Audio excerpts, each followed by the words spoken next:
Good evening, ladies and gentlemen. My name is Nemeka Onyeka Oderere.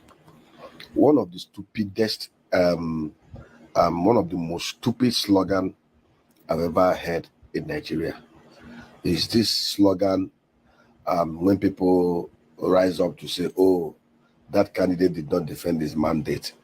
Oh, he could not defend his mandate. We voted for him. He could not defend his mandate. I've never seen a more, how will I put it? I've never seen such a very dumb submission ever. You know, I can't explain it. Now, let me make this thing clear. It is not the duty or role of the contestant to defend his vote. First of all, INEC is there set up to ensure by law transparency and accountability of the electoral process. And there are also mechanisms within the law to ensure that elections are free, fair, and credible. Today in Nigeria, we have 176,864 polling booths. Polling booths are supposed to be manned by presiding officers, assistant presiding officers, the RACTEC, and one other person, of course, security agents, and then the agents of the parties. We have 8,809 electoral wards. So it's supposed to be manned by ward collection officers and agents of the political parties. At the local government area, we have electoral officers, and supposed to be manned by the electoral officers and the returning officers and party agents and security agents. It's our collective duty as citizens to protect the sanctity of our elections, to ensure that the election, yes, Mahmoud Yakubu and the INEC hierarchy played a very dirty game with Nigerians, ensuring that IREB did not work, especially during the presidential election, ensuring that all their promises were not kept. But we should also realize that Mahmoud Yakubu was not present at the same time at the 176,864 polling booths. Mahmoud Yakubu was not present at each of the 8,809 ward collection centers. Mahmoud Yakubu was not present at the 774 local government areas. And Mahmoud Yakubu was not present at the state collection centers across the system of differentiation. Of course, people were there who ensured that elections were manipulated. Elections were doctored at the ward collection centers. Elections results were doctored at local government collection centers. If those entrusted with protecting the sanctity of the vote, those ad hoc staff that were either selected or whatever appointed, have stood their ground and not collected the whiff of the dollar, if those party agents have stood their ground and resisted, if those electoral security agents have refused to be used to compromise the election, the elections would have been free, fair, and credible. So we must learn to hold ourselves collectively responsible. I come from a place known as Ihube, Okigwe local government area. Okigwe, elections were not held in Okigwe. Don't let anybody deceive you. Especially during the presidential election. Out of the 11 electoral wards in Okigwe, 7, no elections were held in any of those 7 wards. In fact, no electoral material was, none of the electoral officers ever even ventured to go into those areas because of insecurity. But humongous results were manufactured from those areas. People sat in one corner to write those results. Electoral officers sat down to sign it. They collected money to rewrite those results, and those results were accepted. If those guys had not accepted dollar to manipulate those results, and there's also a responsibility in Igbo land. There's what we call stigmatization. At a time in Igbo land when we had Omenala, the worst thing that can happen to you is to be ostracized and kicked away from your community. And that was why when the white men came to Nigeria, they said in the old Eastern Nigeria, they didn't find any prison or any of those things that are used to take care of, because the community had a very strong systemic arrangements to protect and to ensure that deviants are dealt with.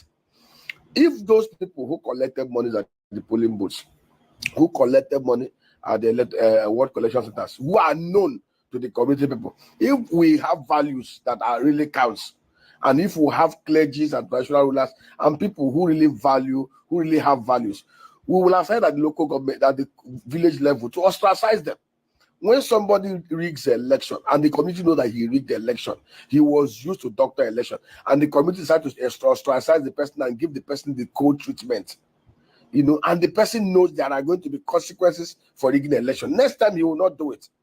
When people begin to hold accountable electoral practitioners at the polling booth level, at the ward level, at local government level, when people begin to pay dearly for their sins, next time, even if you offer them 1 billion naira, they will not collect it.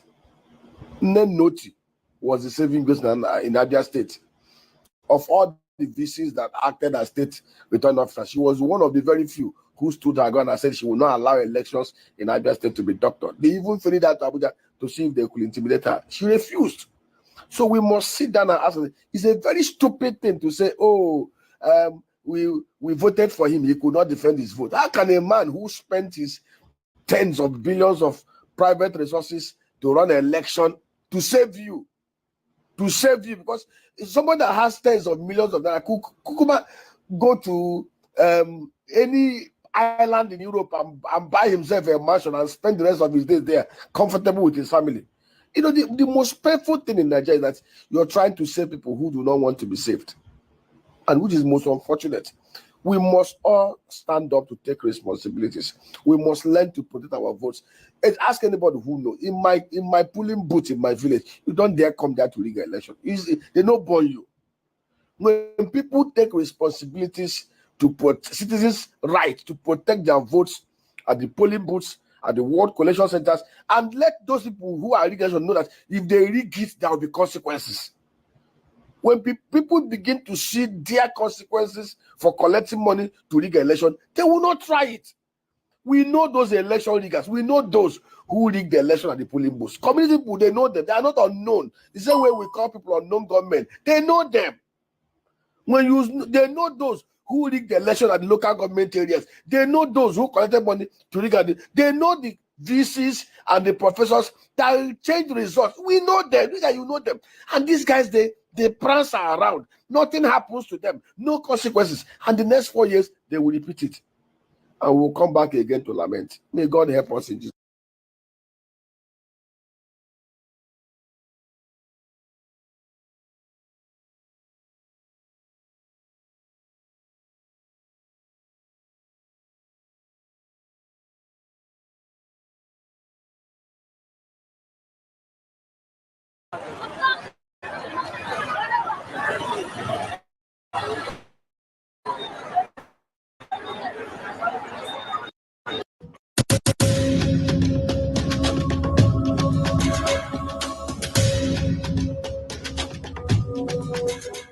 Maiduguri Borno State. In Maiduguri sun fito kwansu da barkwatansu. Ku kallon mutane iya kallon ku. Wannan Maiduguri kenan al'umman bulunkutu.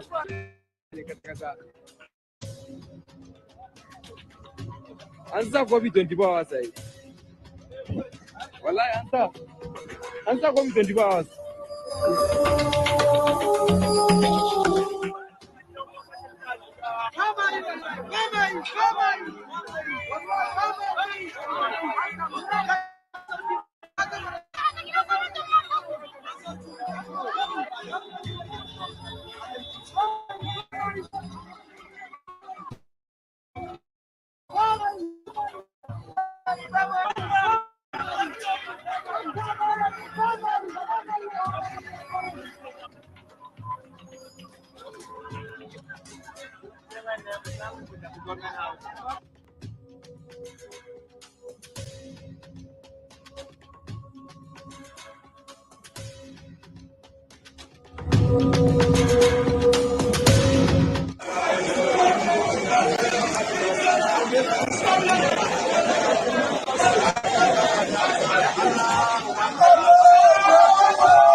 Umaka Kirijo.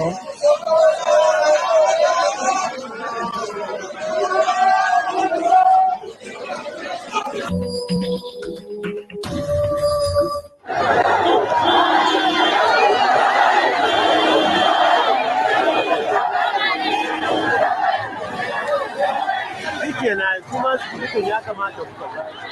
Ya rasu ba. Yawa. Sun tafi shi ne kuma za a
Welcome everybody. Kene, welcome. I see you. So Kene, to say I know I forbid to because you were doubting this protest. Remember, you were saying that I beg, you don't believe, you don't trust, right? You were not expecting Nigerians to pour out the way they did. I remember your comment from last time. And then I can say, well, we'll wait and see. Kene, you had doubts that Nigerians will actually prove you wrong this time. I hope you can see for yourself now. Hmm? My people, hunger has finally united Nigerians. Who would have thought? The North, the South, the West, everybody joined hands. Hey, hey! Oh my God, what a sight to behold. Honestly, I stayed up all night, the first night of the protest. I don't even think I slept actually. I was like waiting to see what will happen.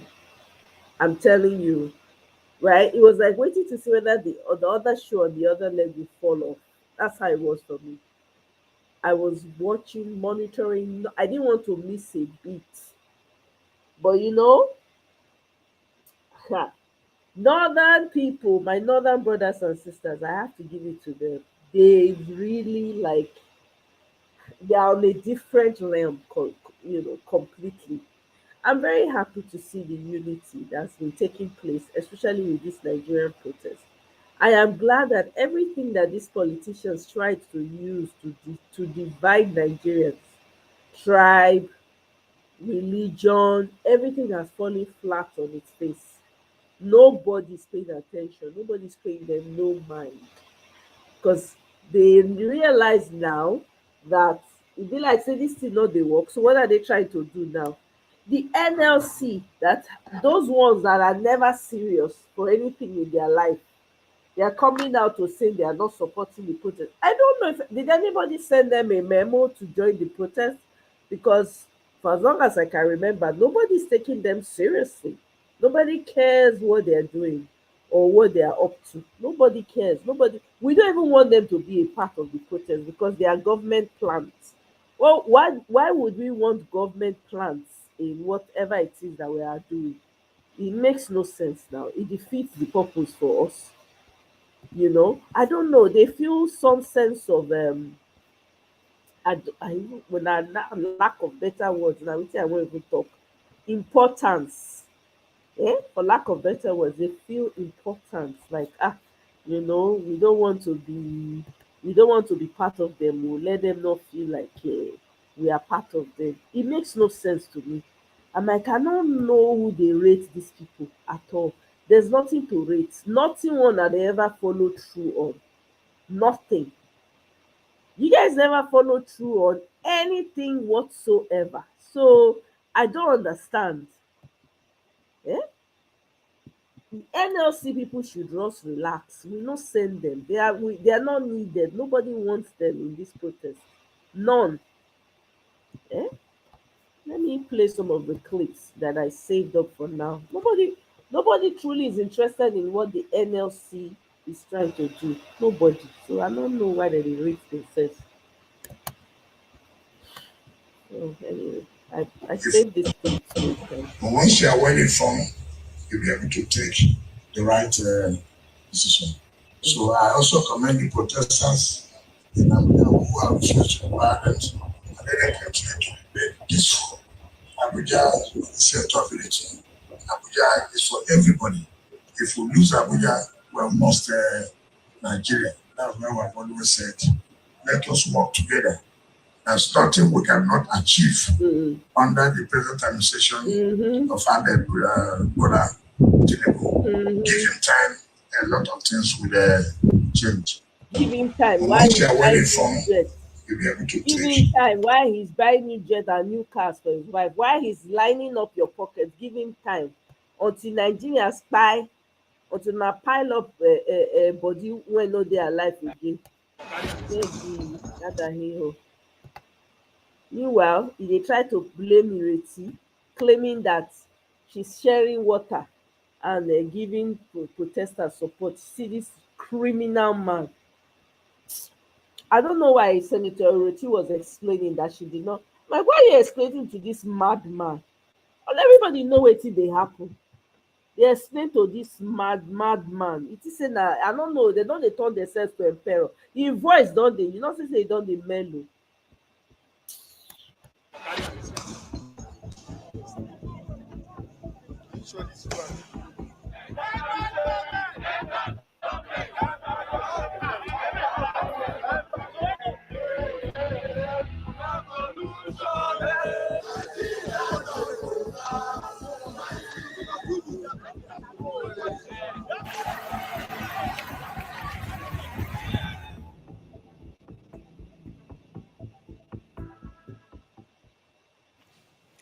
Now we shift our focus to Nigeria. It is Africa's most populous country, home to over 200 million people, and a lot of those people are angry.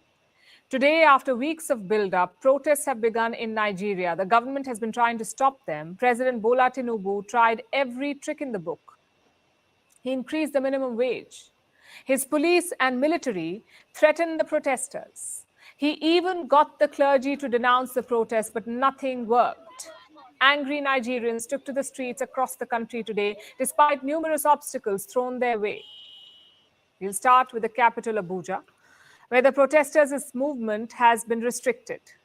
A court had intervened on the behalf of the government. It confined the protesters to one particular location, to a stadium on the outskirts of the capital. Now, most of the protesters complied, but some were defiant. So they were seen marching towards the heart of the capital, but they were confronted by the police, who fired tear gas shells to disperse the crowd.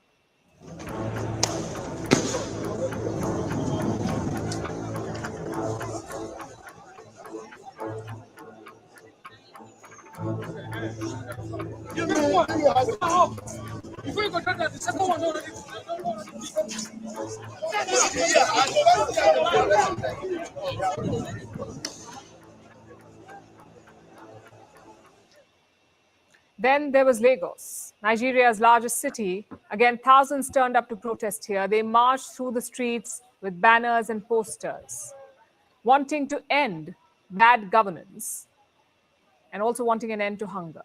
We are tired of being hungry. Who can cannot even feed our children. One tuber of yam is 5,000. We cannot buy tomato and pepper. Pepper is 1,000. The poor cannot survive. Please, we need you to change the government. And we are not going to stop until every Nigerian can live comfortably in Nigeria. We are not going to stop until we in Nigeria, we Nigerians living in Nigeria, enjoy similar life or a better life than even countries across the world who don't have half of the resources that we have.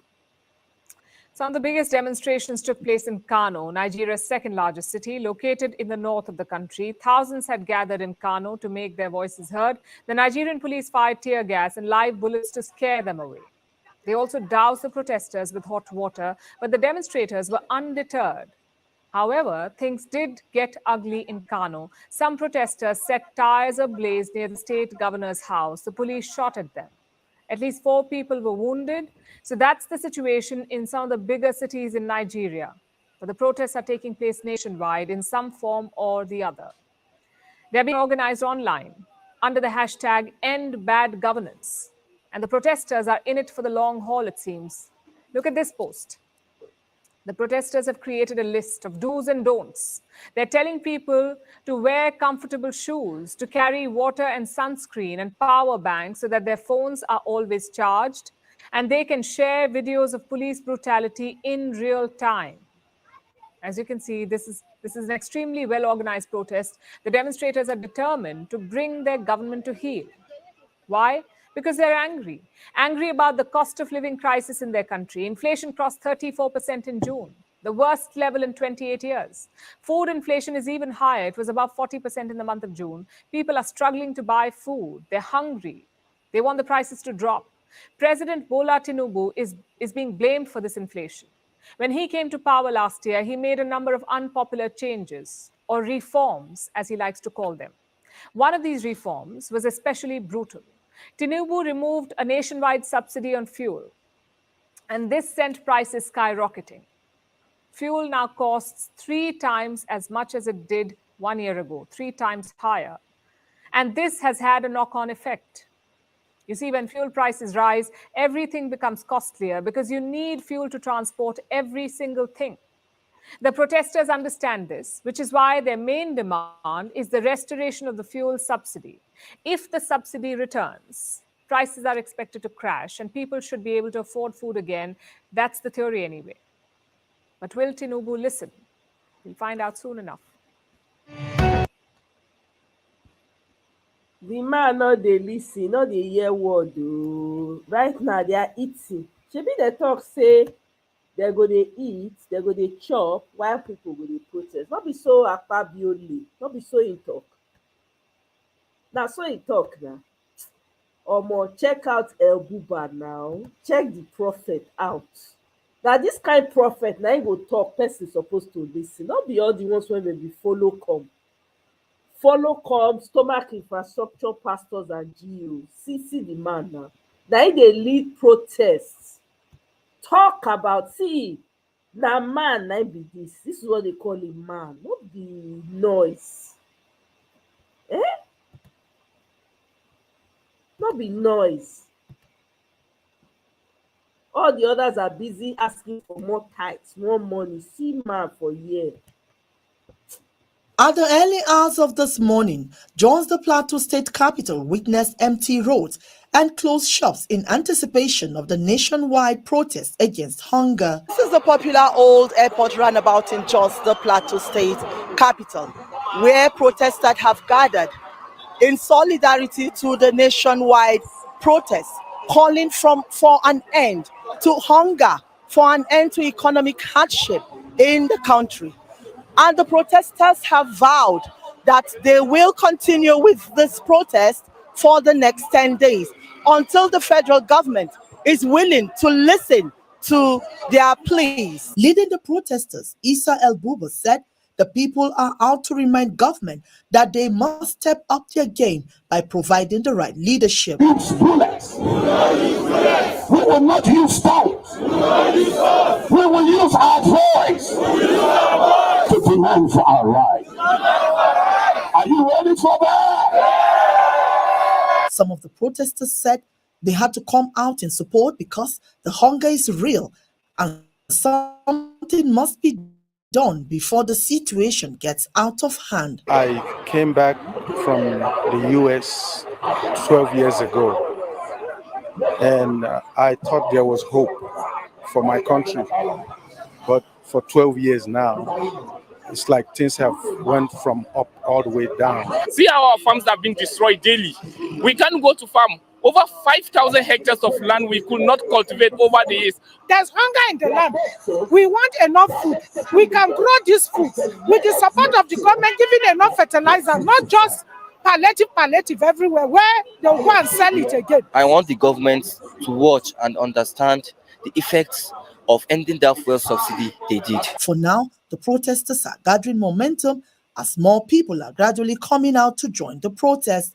It remains to be seen how the protest will unfold. Wiki Daku, AIT News, Jos.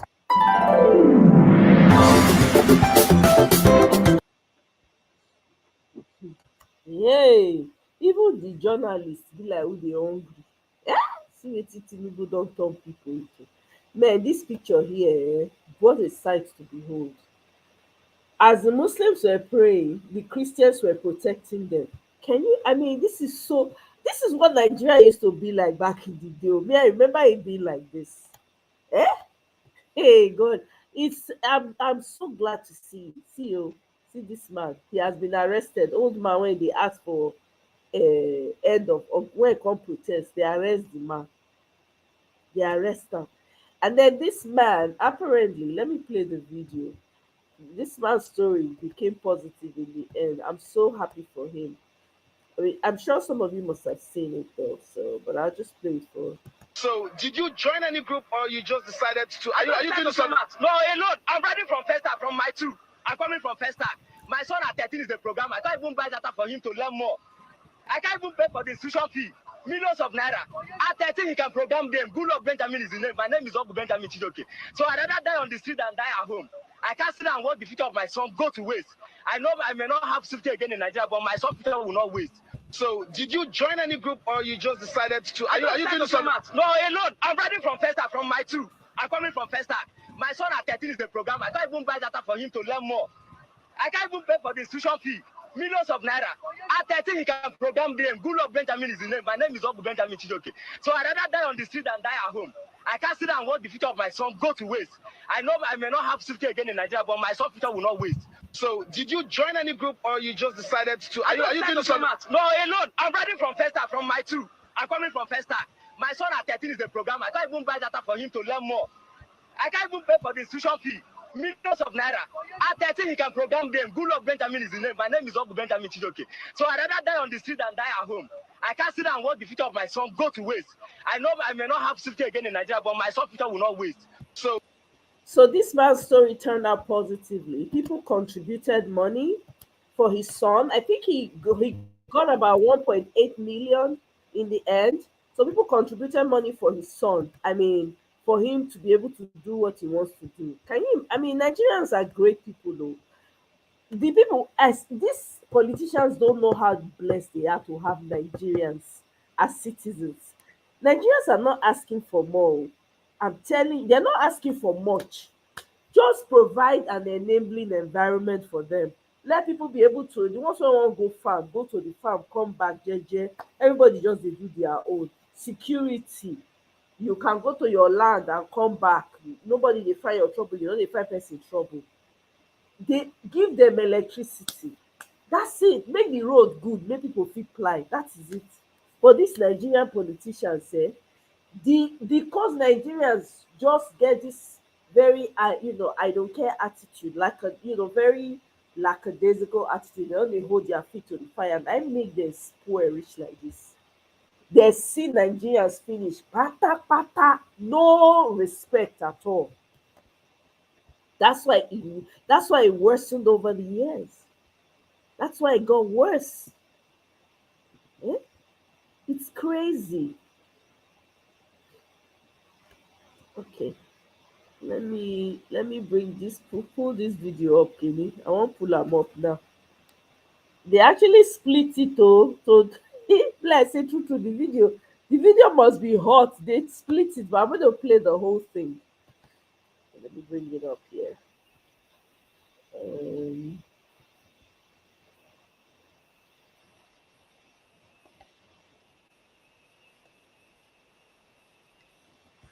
Let's bring it here.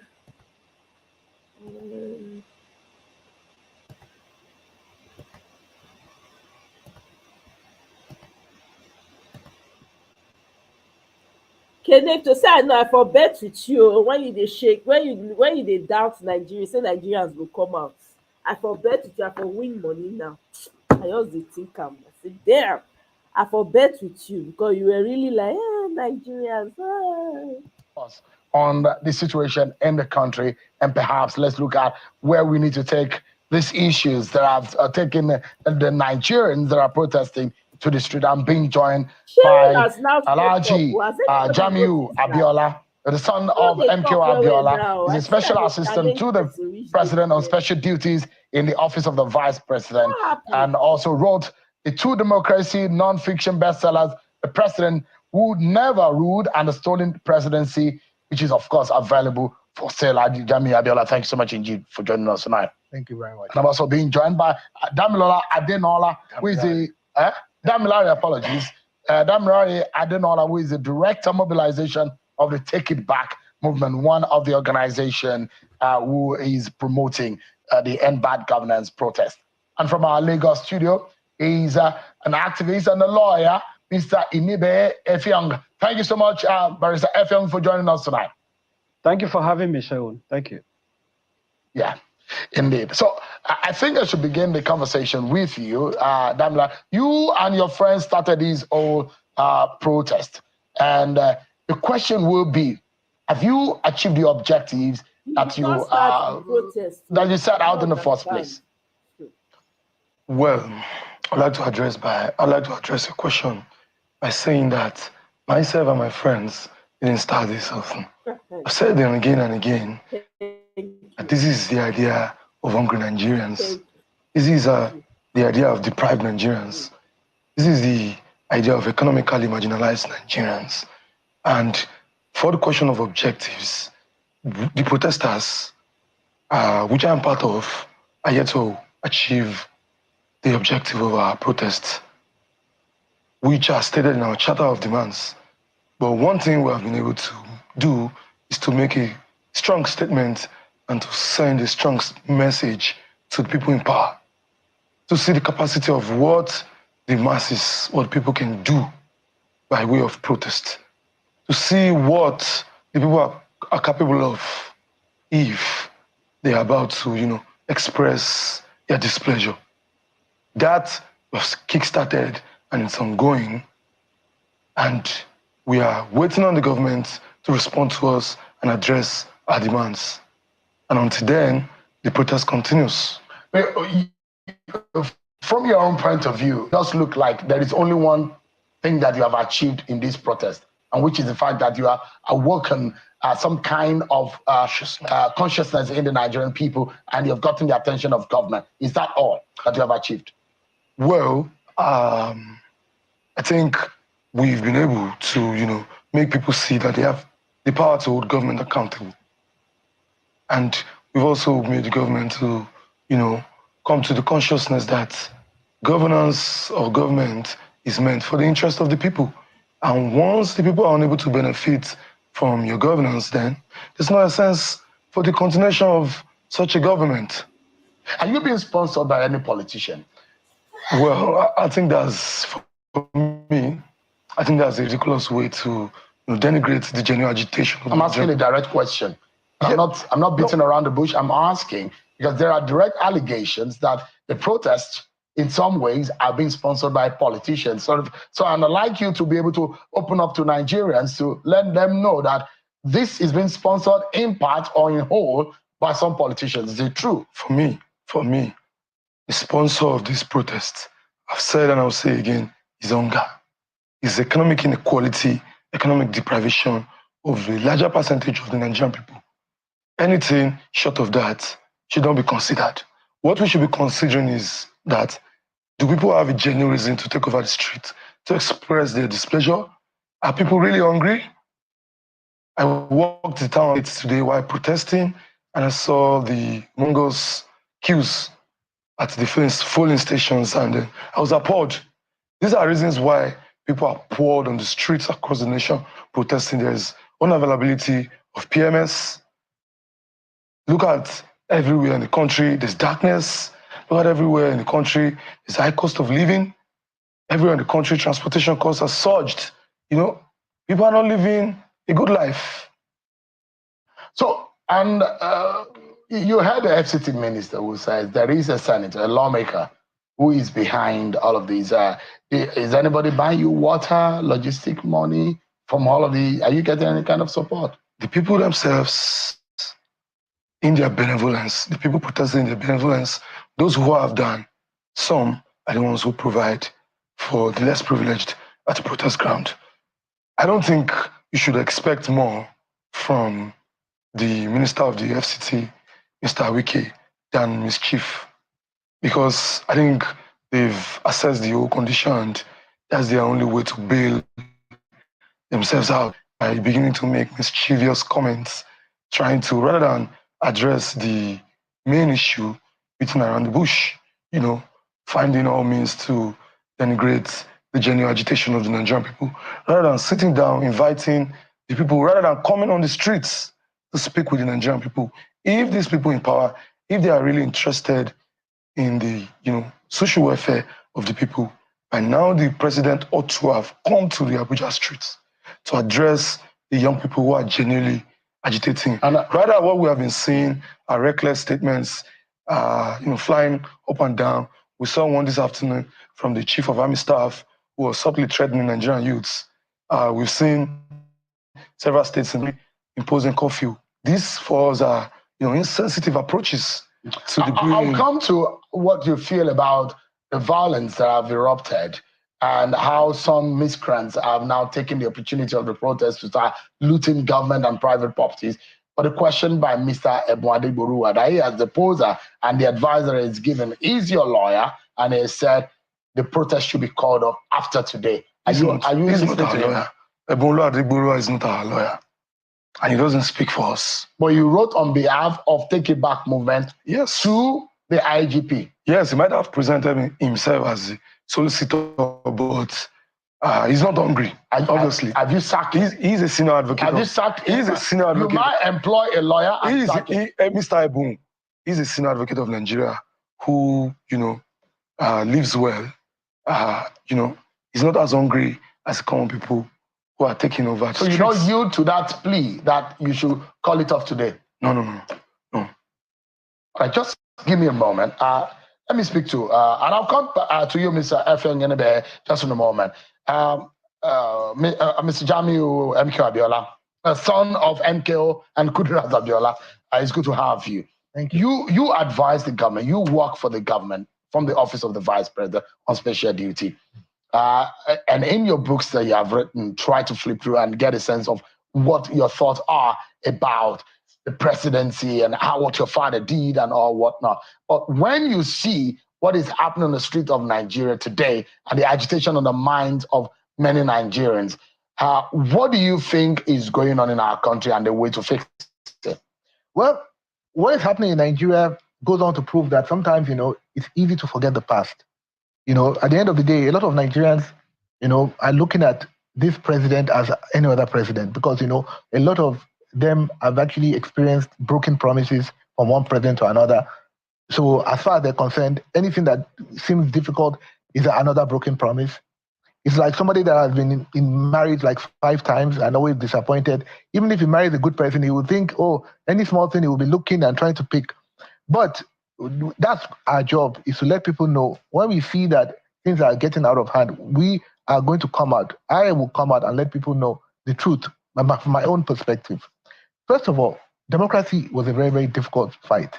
If you know what happened in Africa in the 80s, you know, African leaders, those of them that actually even stepped down, that ruled for 20 years and they were like 70-something years old.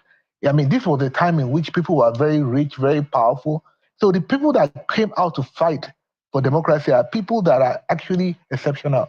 And where I'm going with this is the president that we have now is a different kind of president. What makes him different? He's a different kind of president because he's a president that believes in democracy. He's a president that believes in the common man. He's a president that loves the common man. And when I see all this that is happening, it's my job to remind people about who they are talking about. About this man is Senator Bola Ahmed Tinubu, a man who could have actually left the democratic struggle but stood to fight for it, risking his life, risking everything he had. So he's not like the other people that have come and have disappointed. That is why he needs to be given time. He has the credit.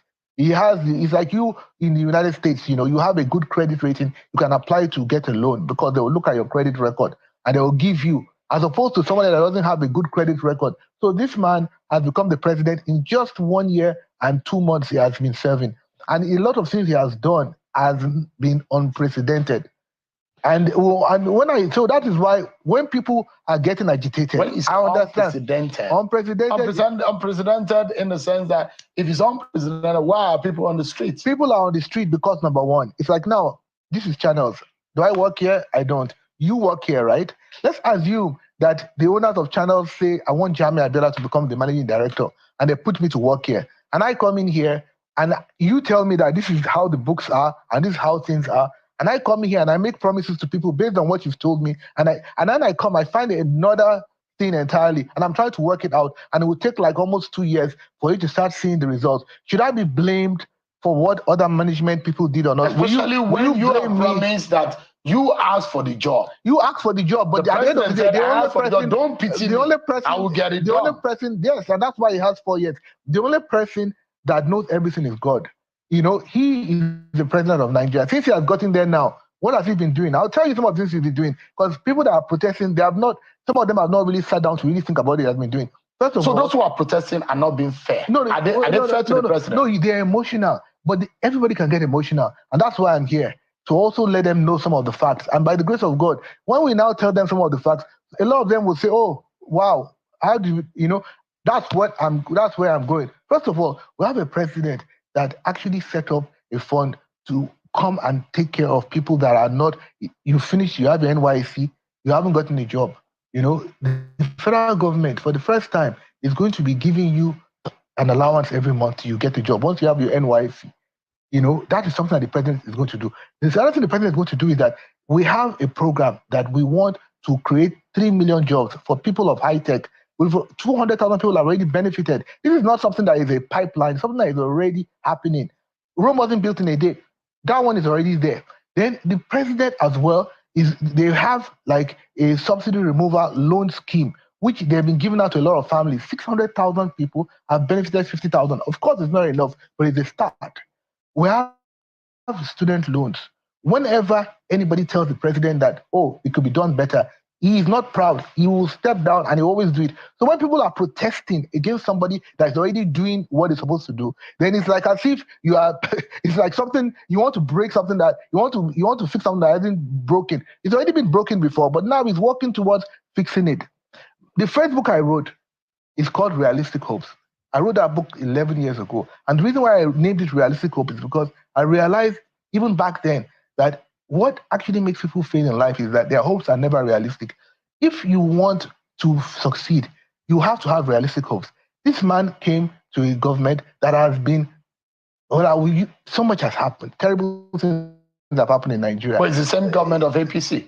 But when you say the same government of APC, government is government. Whether it's APC, whether it's PDP, Nigeria has been going, and you people remember what happened before the election. There was no petrol.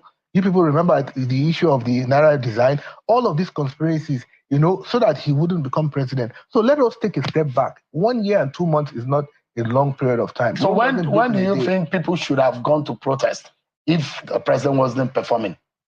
First of all, people have a right to protest. It's in the Constitution. But what I want people to do as well is to take a look at what the president has been doing. Is it a fault of the people that they've not seen? Well, is it that the government is not communicating enough? What do you think is the problem? Well, whether it is the fault of the people or what has happened, and now we're here to let people know that this president that you're looking at has a lot of wonderful plans for Nigeria. Look at this new Ministry of Livestock. You know what it's going to do? Do you know what Livestock Ministry has done in Brazil?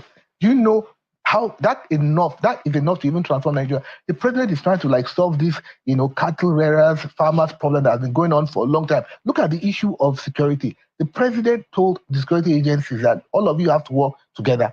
And even recently, just 3 weeks ago, a whole family was kidnapped in Kaduna, but they all came together. And in less than a week, they freed the wife, they freed the children. So now the country is already going in the right path. So when all of these things are happening, it's as if somebody is trying to bring us back. It's like the people of Israel, when the Jews left, and now somebody wants to take them back to Egypt. This should not happen. Do you think, for a moment, maybe there are conspiracies against the President Tinubu? The truth of the matter is that there were always fears from the beginning that if this protest starts, some people might hijack it. And some people, unfortunately, they haven't gotten over the fact that God did not destine that they will win last year's election.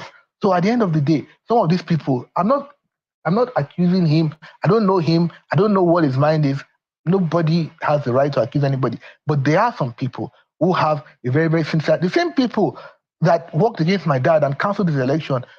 Do you think that they want to want the person that was trying his best to support my dad to ever become president and to actually succeed? It's the same forces that we have, but by the grace of God, I believe in God.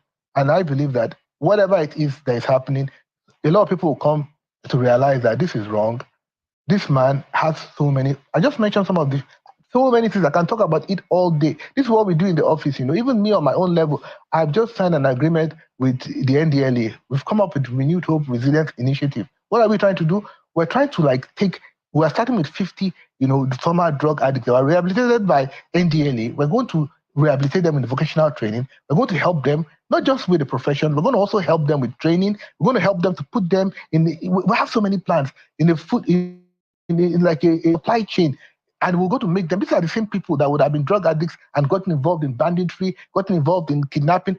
This government has wonderful plans. So Nigerians shouldn't be deceived. So you're asking Nigerians to give this government a chance. They should give the government a chance, and the reason why they should have realistic hopes, they should know that this government came at a time. Even the election is enough to tell Nigerians everything. Your father ran to be the president of this country. Yes, he did. In one of elections regarded or tagged as one of the freest and fairest in this country. Of course. Do you see Bola Tinubu in an MKO Abiola for some reasons? Well, I'll tell you one thing, everybody is different, but if you look at his own personal attitude, if you go to his house on a given day, he never knew he was going to become president. You will see people lining up the same way you see them lining up in my dad's house.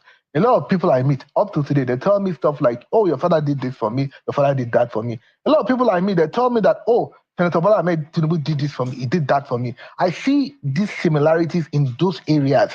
And of course, they were both accountants. But I also see a conspiracy, as in the same people that did not want my father to succeed, they also don't want him to succeed because of the fact that he supported my dad and he almost lost everything. But that's my own personal opinion. I'm not forcing my opinion. And your father preached hope. And Bola Tinubu too is also preaching hope. Preaching hope, because that's and even my book, Facebook I wrote, I called it Realistic Hope. Hope is the only thing. Even Barack Obama, his book was Audacity of Hope, Hope. Without hope, we cannot get anywhere. And there's no way we can keep having hope if we see people going But when the hope looks like a dashed one and people think that what they wanted, they are not getting it.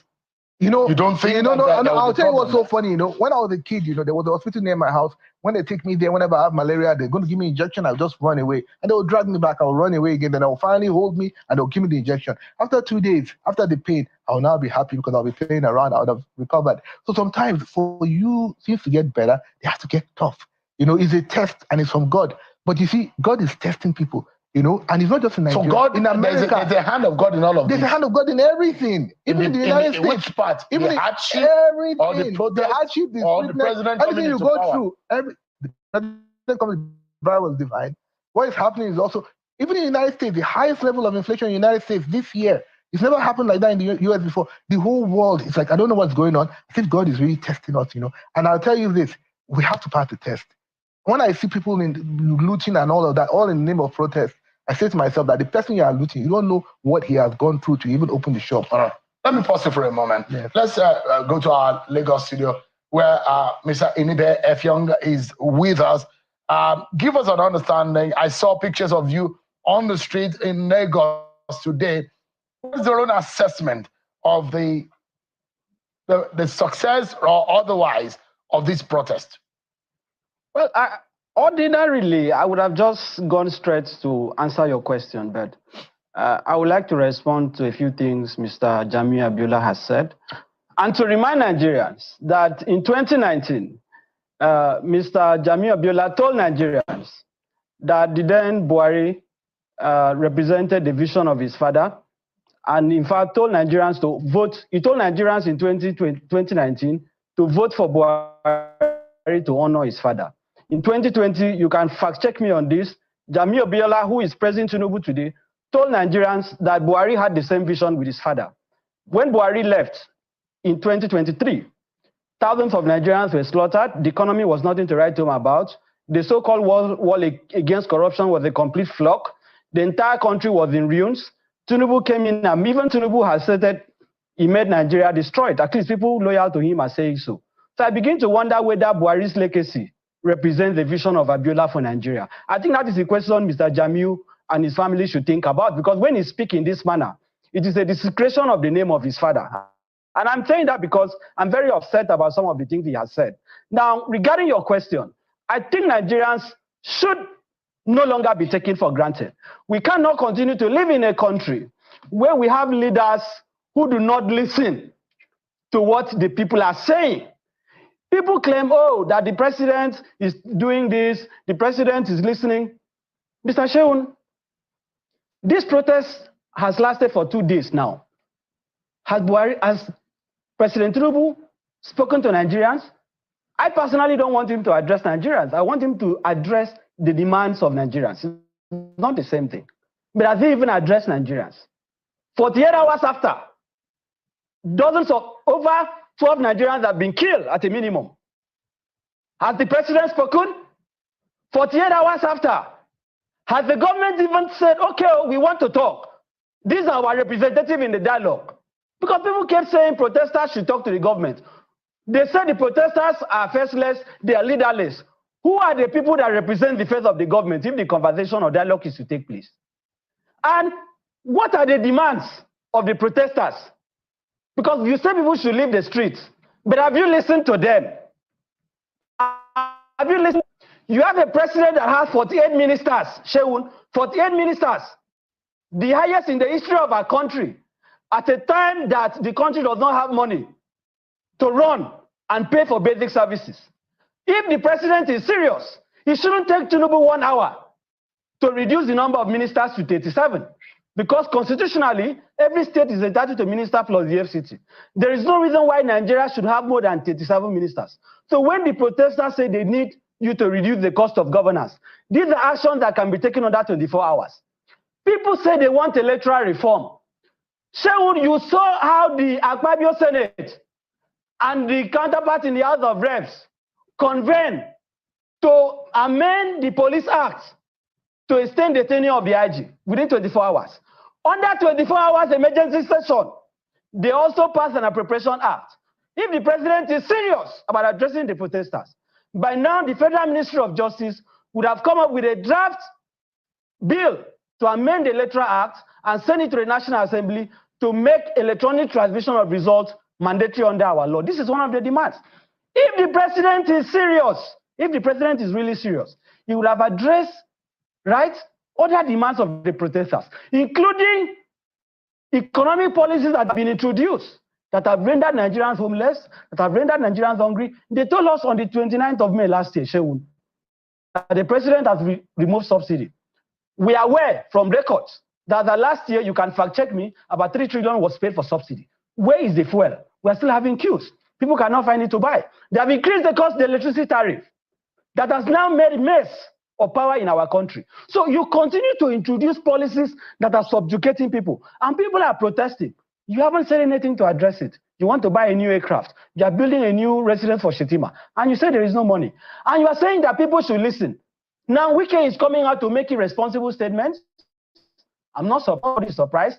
The same Wike that was threatening people not to come out in the FCT, you are hearing what the governors are saying, because they claim that the president has given money to governors, right, to ameliorate the suffering of Nigerians. For me, that is just a largesse.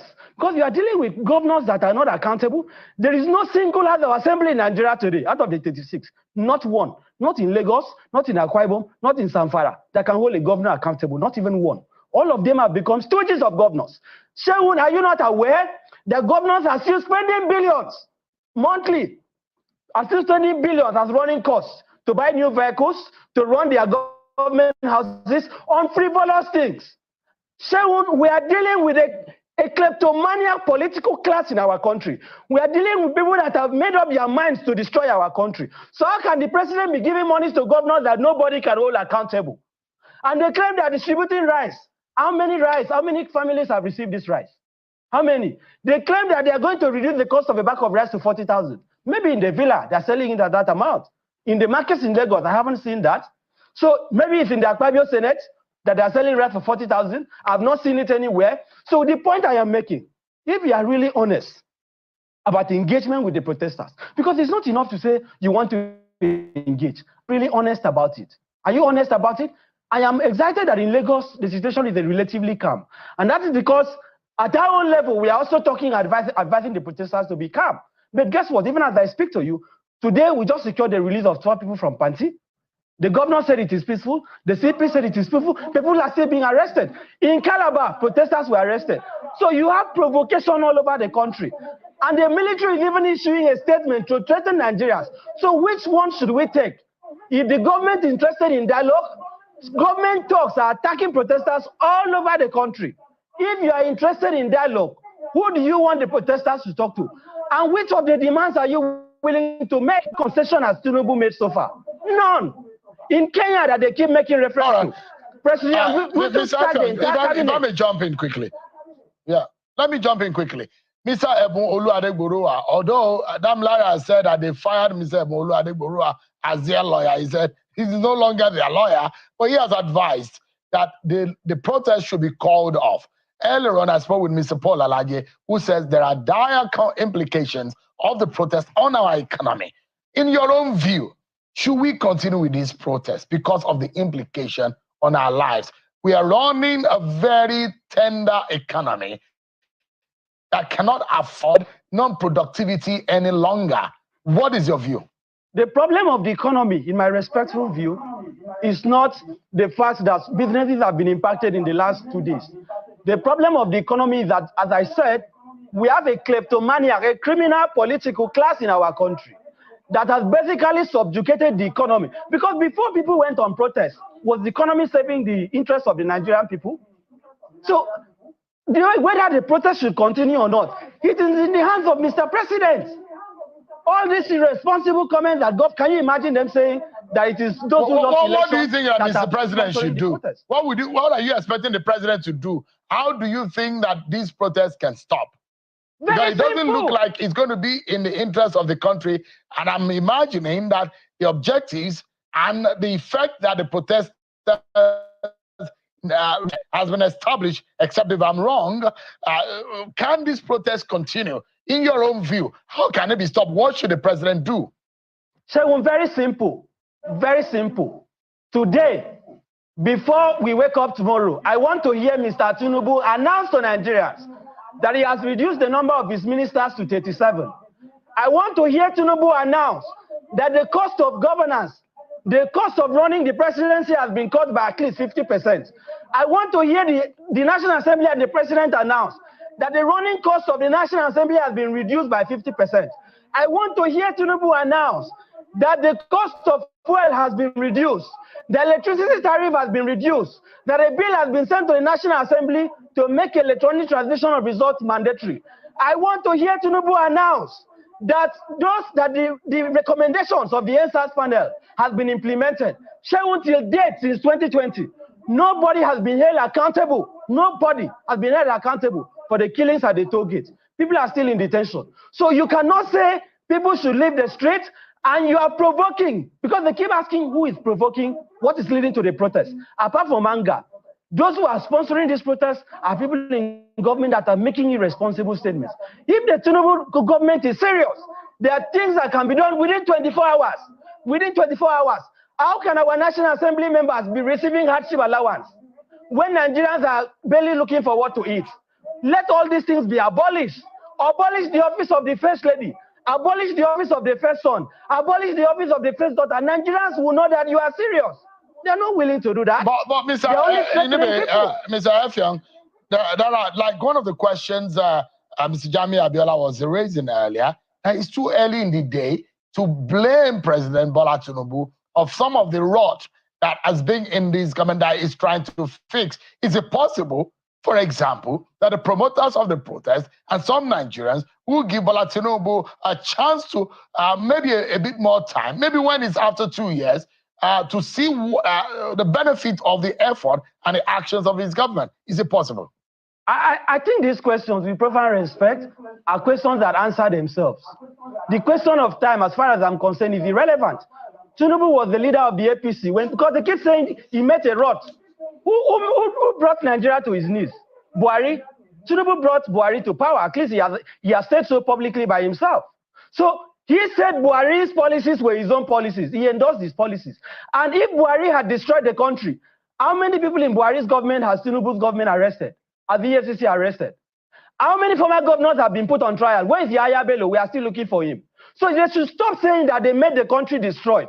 The people that are serving in Tinubu's government today played role in Buhari's government. The chief of staff to the president was the speaker under Buhari. I can give you several examples. So this attempt to distance Tinubu from Buhari is simply an insult on Nigerians.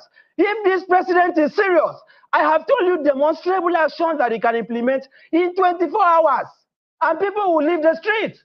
Nobody wants to protest for the fun of it. They are not doing that. They keep saying we made Nigeria destroyed. It was APC that destroyed Nigeria, and I'm happy they have admitted to it, but they must now repay the damage that they have done to this country.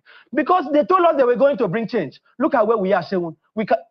Our new national minimum wage cannot buy a bag of rice. Is that not a scandal on the most populous nation, one of the largest producing countries in our country? And some governors are even saying they cannot implement it. And those are governors that Tinubu is giving pocket money to, because it is pocket money. How can Tinubu be giving pocket money to governors?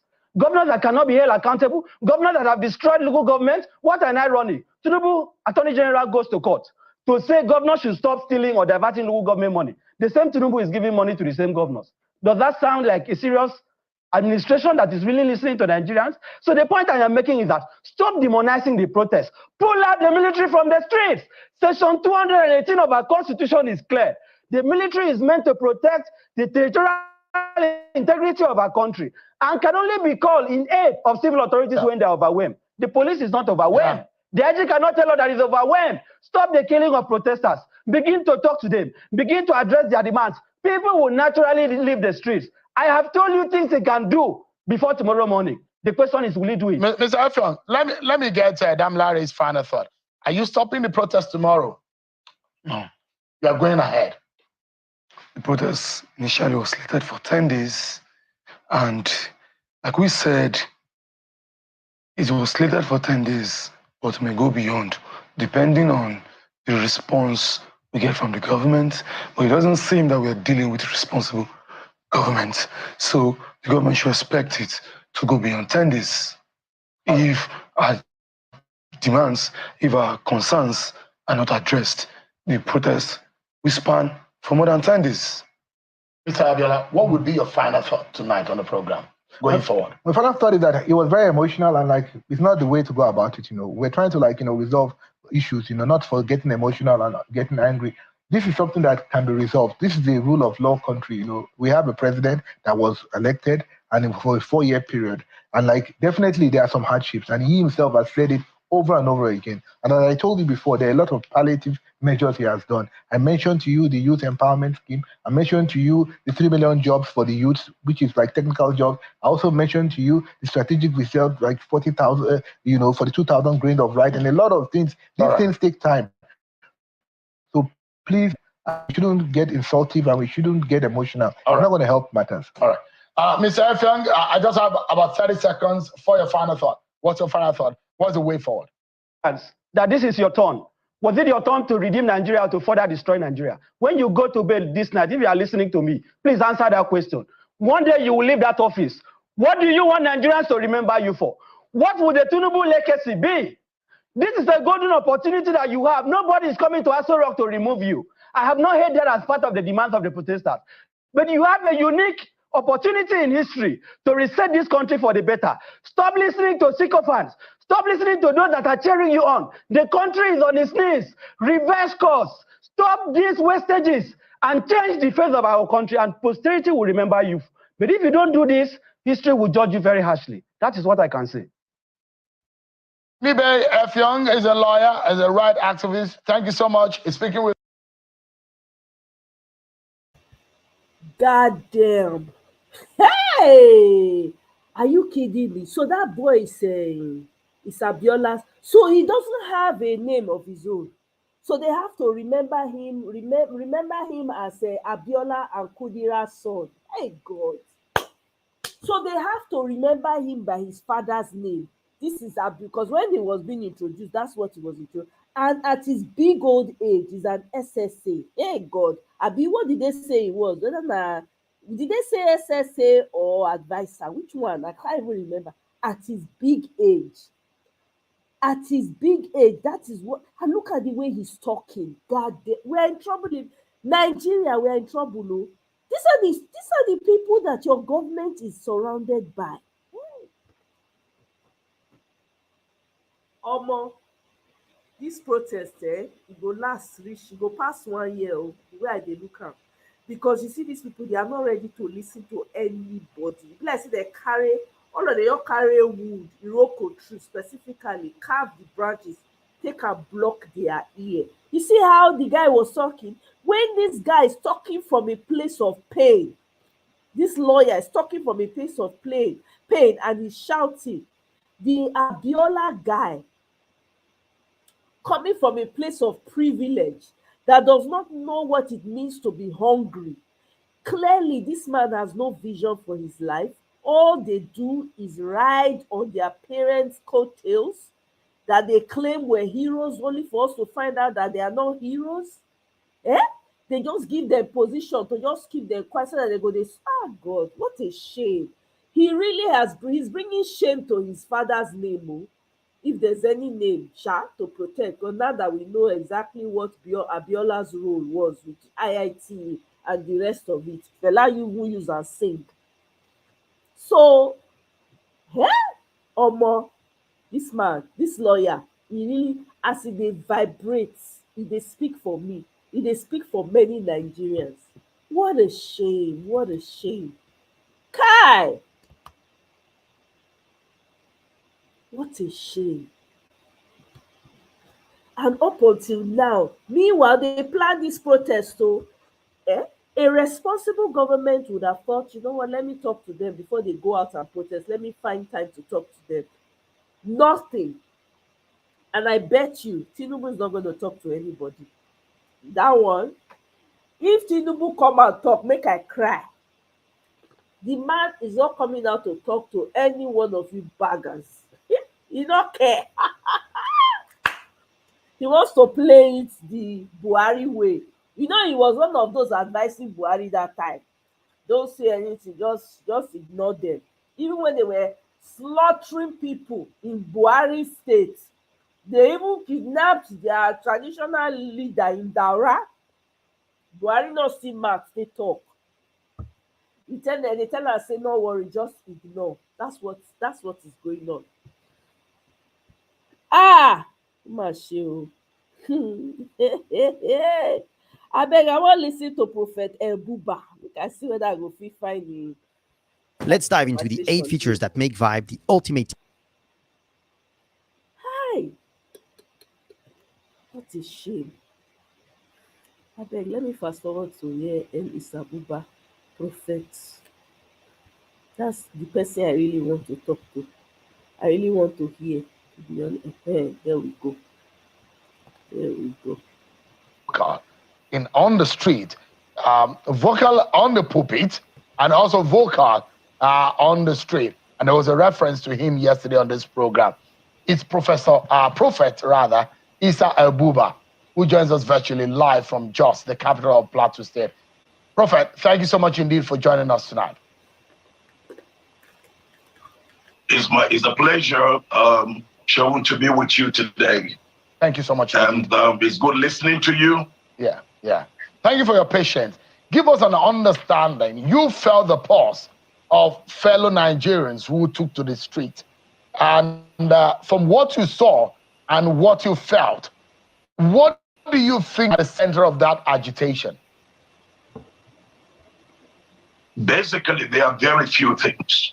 And it's unfortunate when I listen to some of the government officials or governors, you're pointing their fingers at politicians sponsoring some of these things. That is far from the truth. I will tell you, like on the situation of the Plateau, there is not one politician, not one.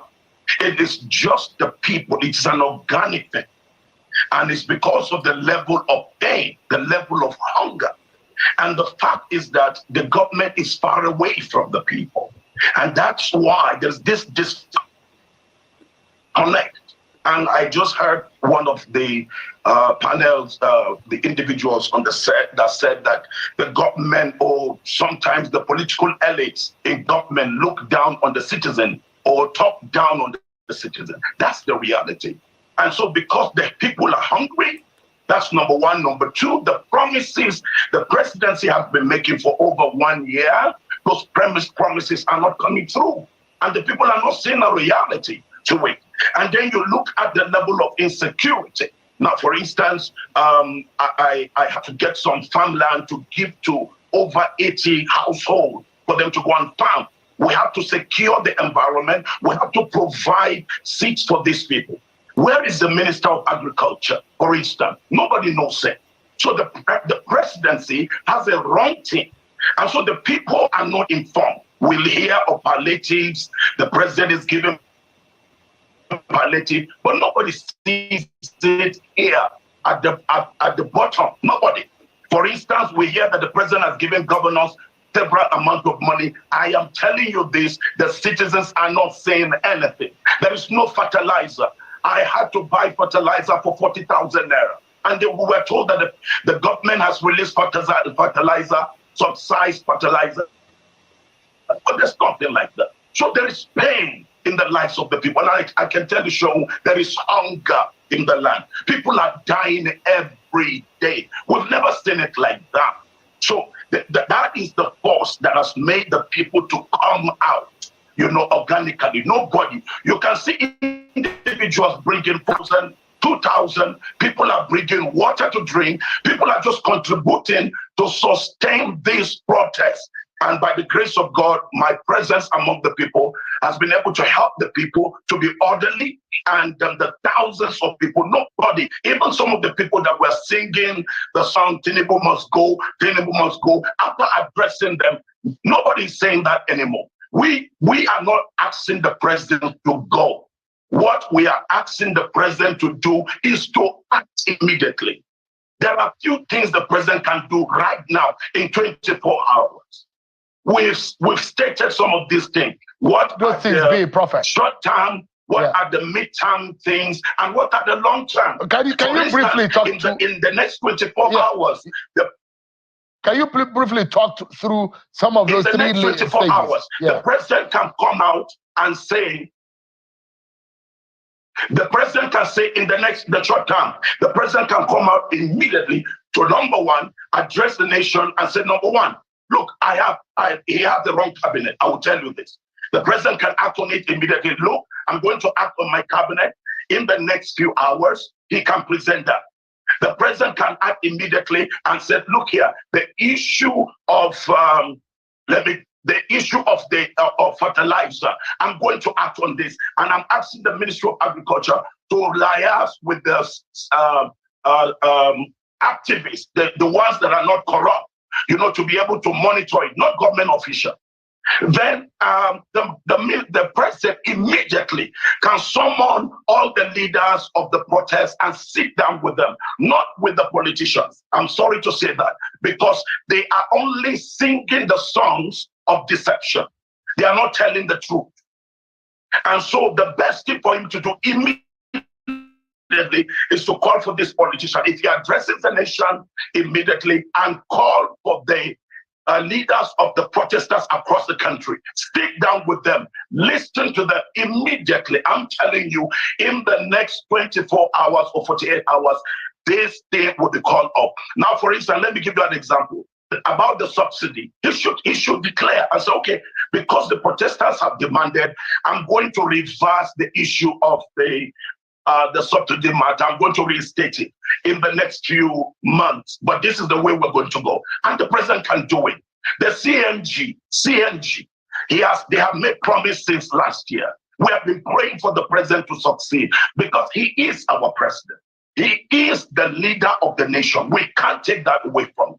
And so what he needs to do immediately, where is the Minister of Petroleum? Who is the Minister of State Petroleum? These CNG kits are supposed to be in all NNPC filling stations, but they are not there. All NNPC filling stations, but you cannot find it. It's only promises. It's only promises. I give you an example. A governor did something yesterday. The governor of Taraba. He went to the protesters, sat with the protesters, sang with the protesters, spoke to the protesters. And I tell you, nobody reacted. Just like what I'm doing on the plateau. All the protesters in their thousands, none of them is behaving. Everybody is putting himself together. So the president would need to have one-on-one communication with the people. And I tell you, the president can succeed. So this is short term. And then the other thing that the president will need to do short term is to cut down on his expenses. What is it? God has blessed him. He has everything. So as a leader, you will have to make a sacrifice. And that sacrifice will mean that no buying of jets, no building of new government palaces. We have the old one. Let's manage it for now because of the state of the nation. But the people, millions, trillions, billions every day. And I tell you the truth, it's affecting them. I traveled to about 20 states in the past few days. I had to take up the Minister of Works. Thank God he apologized on the media. I had to take them and say, look at it. It doesn't take so much money to fix some of this road. Nigerians will see it. Nigerians are suffering. All we need to do is just little. Nigerians are the easiest people to lead. I saw this protest. As I led the people, some of the people that were taught, we got them converted. They changed their mind. Even the ones that were sponsored by government officials, we got them converted. They joined this thing and agreed that we need to change the system in our nation. So they renewed hope. There are things that the president can do short term. Then there is the midterm. Then there is the long term. And he should give a timeline that in the next 7 days, Nigerians, you will see this. In the next 2 weeks, Nigerians, you will see this. In the next 1 month, Nigerians, you will see this. The ministers should not be sitting in the offices, as executive bosses over Nigerians. The ministers of the president should be on the street, should be with the people. If you are elected or appointed to serve the people, you should be a servant, not a master. We are having people that the moment they come into office, they feel they are masters. But you see, I had to bring myself with my children, my family. We were with the protesters. I had to coordinate it. If I did not coordinate what happened on the plateau would have gone bizarre. But right now, you see, they are growing by the day. Today, they are 3 times more than yesterday. Prophet Abuba, just for a moment. So Prophet, just for a moment. Can fix things. Well, yes. I'd like to ask you, from what you have seen so far, do you think that this protest has achieved some major objectives that he set out to achieve? And do you think that this government's attention has been gotten? And does it look like this government is a listening one? After this video, your life is never. So I need you to stop whatever you're doing. Now, let me give you this. Number one, this protest has achieved a lot. Number one, it has proven to the political class that they cannot continue to take the masses for granted, especially here in the north, where politicians make themselves like MP. The reality is now showing up on their faces that if they don't take care of the people will not give them space to even enjoy their looks. Number two, the issue of religion. People using religion to cause division in the north especially, I tell you that has fallen. If you see today, Christians surrounded thousands of Muslims and they were praying. I asked the Muslims, go to the mosque to pray. They all shouted, no sir, no sir, we are going to pray here. And so the issue of this religion, the seat of discord, has fallen. Number three is that Nigerians are coming to realization that they can actually take up on their government and demand for accountability. So it has achieved so much beyond our comprehension. So the only thing the president needs to do immediately is to respond. I'm telling you, these young men are not they are not like rescinding. They are not going, they are not like saying we're going to give up. They are multiplying by the day. Let's not be deceived by some of the comments I hear governors, I hear some of the people come online, it's politicians who don't like the president and all of that. It's a lie. It's the blatant lie. And I'm being straightforward. I'm sorry, I'm not diplomatic, because we have to fix this country. We have to get things working in this country. And the president has a lot. He has a good heart to do it. But I tell you, the people working with him, they are just the bad set. Right now, as I'm talking to you, to me, as a person, the president doesn't have more than 3 ministers that are really functional. Who is the minister of agriculture? Who is the minister of social duty? Who is the minister? Who are they? Nobody knows them. So there are actions that will be taken, and this protest, I tell you, is doing a lot. And I will advise the governors to go meet the people. Stop sitting in the office as an emperor. You are the servant of the people. You need to talk to the people. And I'm telling you this, it's not about Tinubu.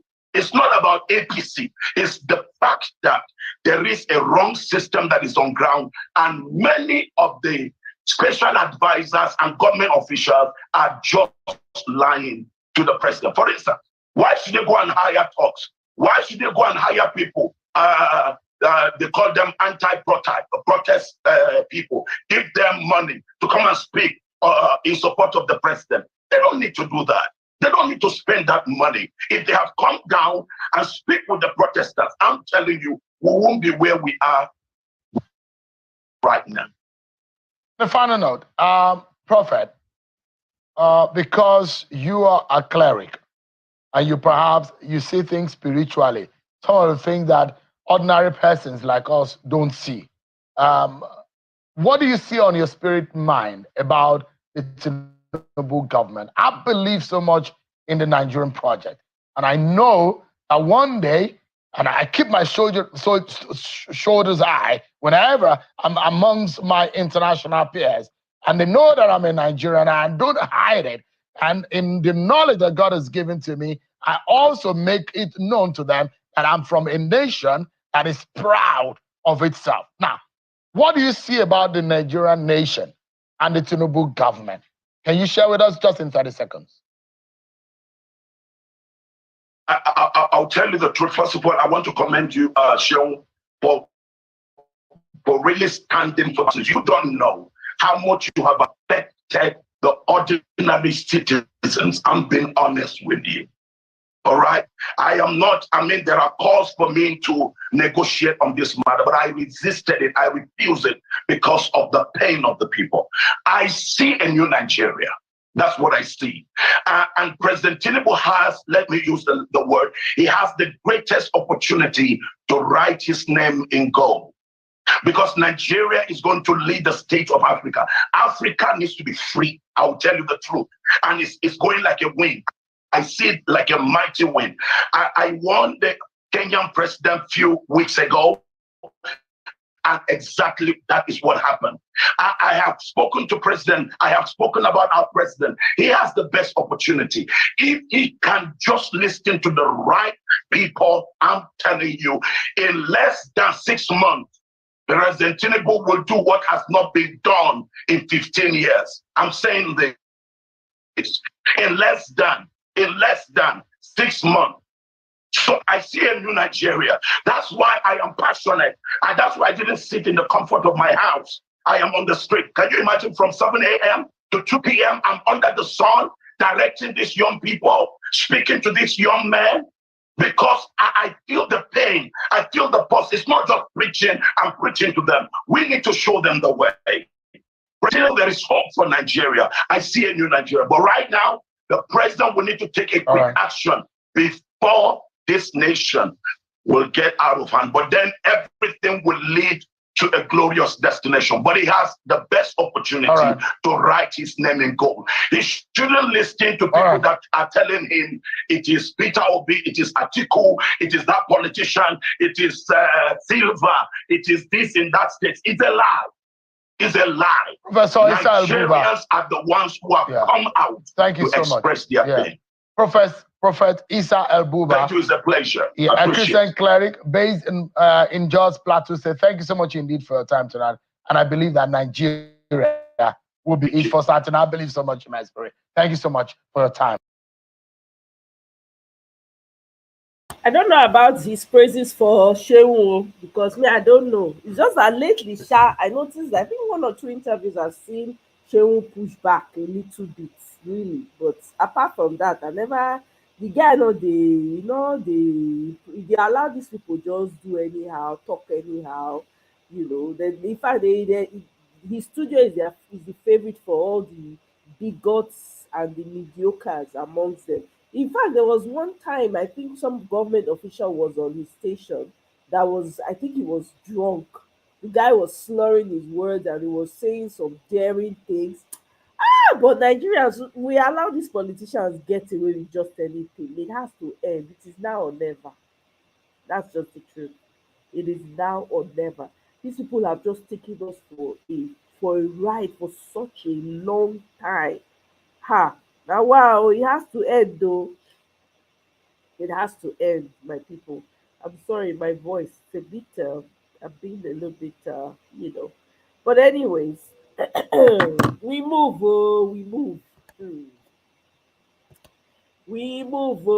Kene, I heard you were saying something earlier. I didn't even pay attention to it. Let me listen. Let's listen to what this man has to say. Did you know this about Tesla Solar Roof? This company. If to say Tinubu get better advisors, they're supposed to push and make it come talk to the people. Now let's further enrich our perspectives with our guest contributors who will give us their views and expertise on nearly everything we've covered on the program today. And for this, I'm joined now in the studio by Arise News analyst and former chairman of the editorial board of Daily Trust newspaper, Mahmood Jega, and by the public policy analyst, Chibuzo Okereke. Gentlemen, thank you and for coming to the program. Thank you. Good evening, Nigerians. Good evening. Second day of protest. Let me start with you, Mr. Jega. What's your assessment so far?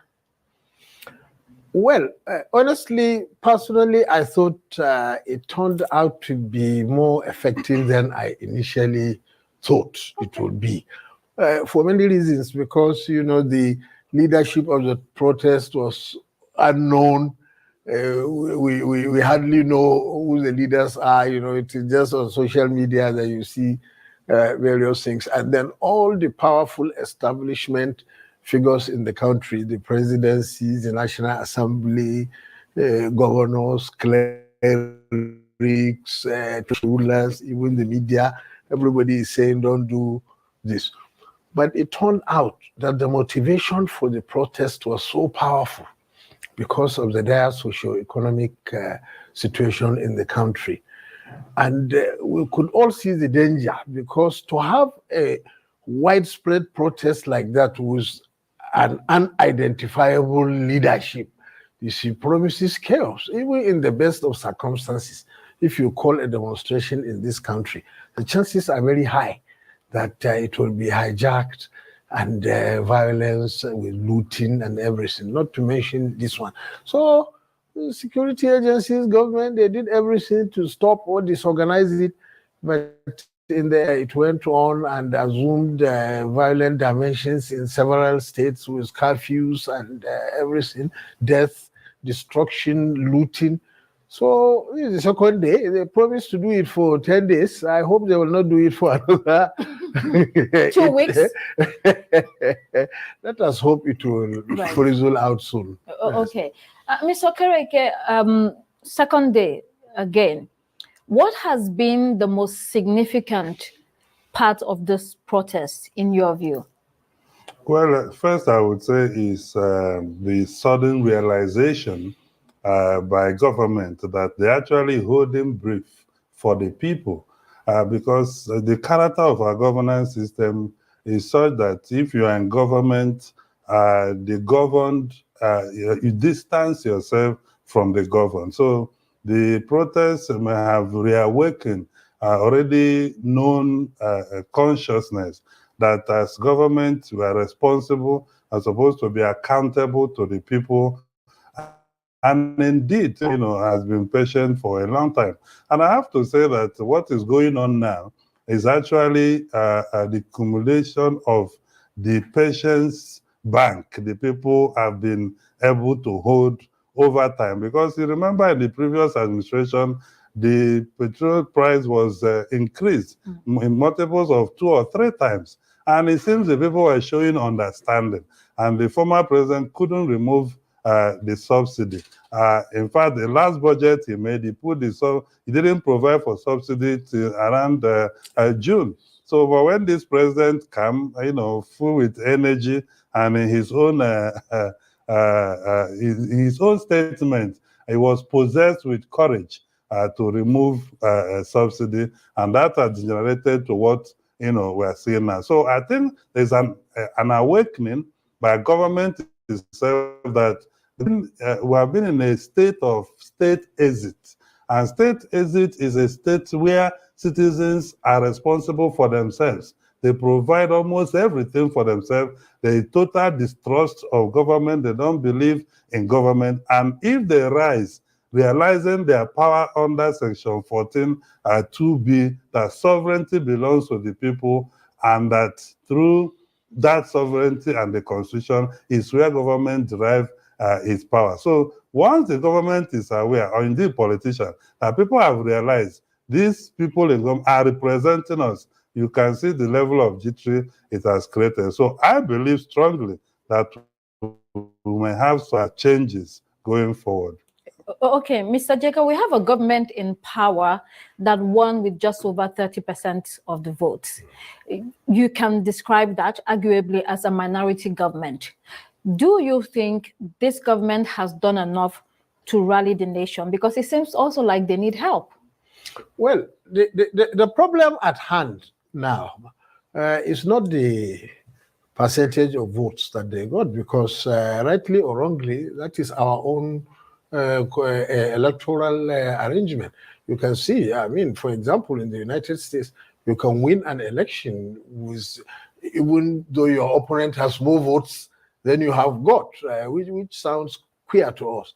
Now here, we have always had relatively minority governments, because even in the Second Republic, Shagari was elected with about 36% of the votes. Now that happens when you have many candidates. Yes. In 1979, we had 5. Last year, we had 18. So it's almost inevitable that somebody with less than a majority votes will win the election, provided he also had the spread in the states.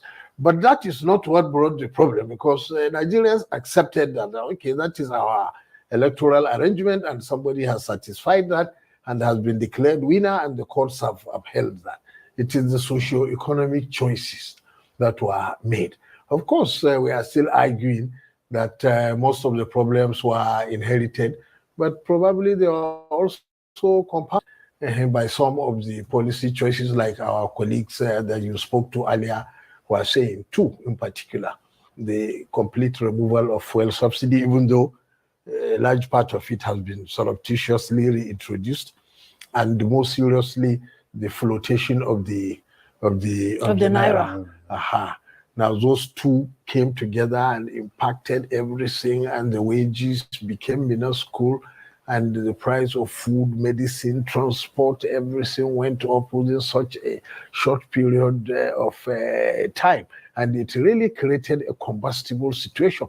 And we must say that the leadership acted slowly, maybe didn't appreciate the level of the anger, or maybe they thought the work by traditional rulers and clerics and others may be able to dampen, but the anger was really so much and so deep seated that it led to this explosion that we have had. But it is not too late, even now, only that it calls for serious rethinking in Nigeria of the relationship between the leaders and the citizens, and in particular, the parasites and the resources that go to maintain the leadership elite vis-a-vis the rest of the people. It needs serious rethinking, because the things that give the leadership a bad name, some of the projects of the president and the salaries and wages of the National Assembly, and then all this talk about jets and things like that, really, it doesn't help the government. Doesn't help at all. Mr. Koreke, he has talked about leadership, but in Nigeria there are different types of leadership. In the business sectors, leaders are doing pretty well. In so many other sectors, our problem seems to be political leadership. Today, how would you describe the political leadership, and how do we get out of this? Because that seems to be the fundamental issue that we have. Okay, so it's our leadership philosophy and the underpinning values that you build around your leadership. Also, it's about popular participation and then political literacy. If you look at the voter turnout we have recorded, it's too abysmal. And that is a lot of people, when you ask them, they tell you, our vote don't count, the government doesn't work for us. But that is not the design of statehood. As the Constitution has stated, sovereignty belongs to the people. So if we don't police the gateway to political leadership recruitment, we will not get there. So you need to have all the agency for socio-political mobilization, political parties, civil society, youth organization, women active, and then the electoral umpire itself, functioning for the good of the people. Because whoever you elect into public office, you have donated your powers, your rights and privileges to the person to manage your political economy. Interestingly, the preamble of our Constitution says the reason we are creating this Constitution is to promote government. Section 4 says the National Assembly will make law for the order and good government of the country. Section 16 says the government shall manage our national economy for the maximum security of the welfare, freedom, and the happiness. Can you imagine that our government is supposed to create happiness for the people, and the people are saying they are not happy? So I think it's our political leadership character. But also we have to realize, in terms of political literacy, how our government is structured. It is not only federal government that we have in Nigeria. And that always is a shock to me, that we can be protesting against bad government, that it is about federal government. Yes, federal government did the subsidy policy, the unification of the Naira and all that. However, although they didn't create a trust fund like what we had in the Shopee to intervene, they decided, where I think they got it wrong, is to use political patronage channel to distribute palliatives. We were just watching Dangote that an individual could distribute rice down to the villages in many places, but the government, the rice the federal government gave to states, we are not able to see the people that delivered it. And just recently, under the Nigerian Care Project, COVID-19 reform, more than 500 billion was distributed to about 34, states. So, and since last year, when this government came to power till now, no state government, no local government revenue or allocation rather is being withheld. Right. So government must be accountable at all levels. Mr. Jega, when you look at most of the newspaper headlines today, they speak of the economic losses due to activities grinding to a halt. in all states in Nigeria. So a lot of the business people were saying, we better hurry up, because so that we don't keep losing millions of naira. However, others will say that there is no gain without pain. How would you respond to that?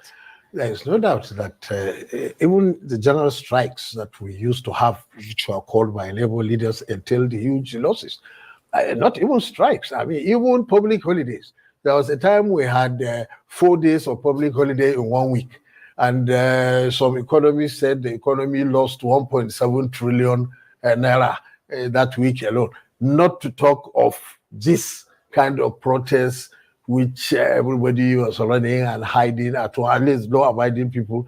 Then others were on the streets, in some places ransacking shops. So the losses are huge. We console ourselves by saying, if that leads to an enduring solution and improves perception and communication between the leadership and the citizens, and possibly also results in the modification of some policies that will address the most immediate grievances of the citizens, then probably it is worth it. And the losses that we made over the last 2 days, we can recoup if we are alive and healthy. So how can we ensure that, talking about recouping, and change, how can we ensure that there is a sort of momentum after the protest has ended? It was supposed to be for 10 days. You don't want the government to go back to business as usual. What must citizens do?